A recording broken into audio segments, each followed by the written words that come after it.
એકાદશી એટલે 11 ઇન્દ્રિયોને ભગવાનમાં વાળવાનું પર્વ. સ્નાતુમ નંદસ્તુ કાલિંદ્યા દ્વાદશ્યામ જલમાવિશત. એકાદશીને દિવસે ઉપવાસ હોવાથી દ્વાદશીને દિવસે ભગવાનને વહેલા મંગલા થાય. તો આજ દર એકાદશી નહીં, પણ આ વખતે નંદ બાવા થોડાક વહેલા પહોંચી ગયા.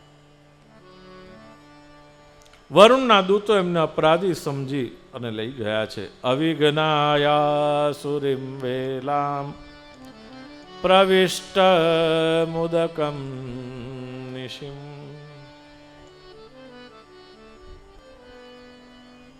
ભગવાનને વ્રતજનો દ્વારા સમાચાર પ્રાપ્ત થયા છે. વરુણ દેવતાને ત્યાં પોતાના પિતાને લેવા માટે આવ્યા છે.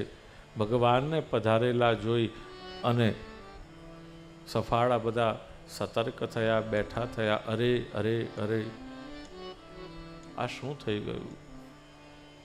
અને ત્યાં તો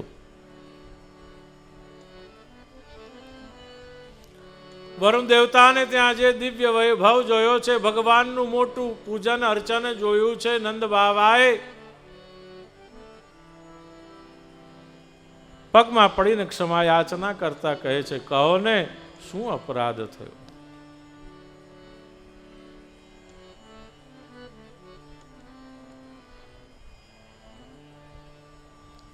અજાનતા મામકેન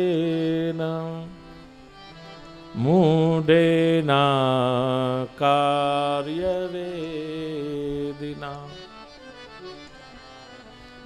આનિતો યમ તવ પિતા તદ્ભવાં ક્ષંતુમર્હતિ.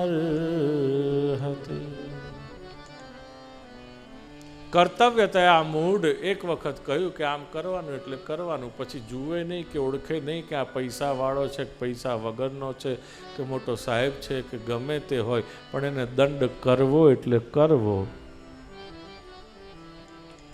નથી થતું. આપણે આજકાલ ચાલે છે ને, આપણા હિત માટે જ.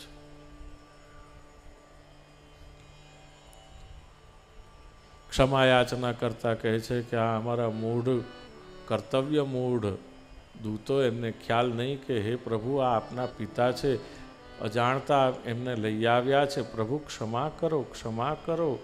જે રીતે આજીજી કરે છે ભગવાનના શ્રી ચરણોમાં વરુણ દેવતા, પડીને ગીડગીડાય છે.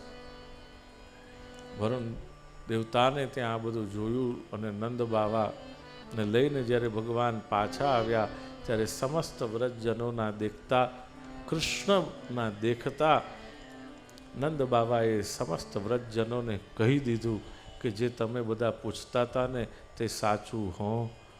આ નારાયણ સમાન ગુણ નહીં, પણ સાક્ષાત નારાયણ છે.